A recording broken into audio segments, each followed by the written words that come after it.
Comissão G Parlamento Nacional, nebe trata assunto educação, juventude, cultura e cidadania, sei bolo estrutura UNTL inclui suspeito docente bakazo assédio sexual, hasoro estudante feto hodi mai halo justificação e parlamento. Questão ne hato husi presidente Comissão Zige, deputado Armando Lopes ba jornalista Sira, e Parlamento Nacional, quarta-feira ne.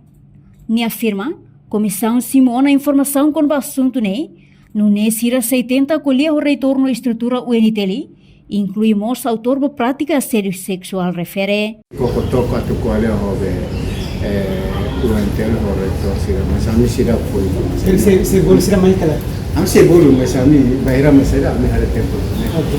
Portanto, o oknum docente o inicial MB desconfia halo prática assédio sexual, hasoro estudante feto e a campus UNTL.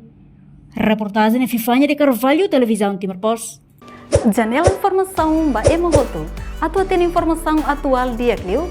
Kita haluha. Haneham botão subscribe, like. Halo comentário no fahe tutang ba media sosial hoto.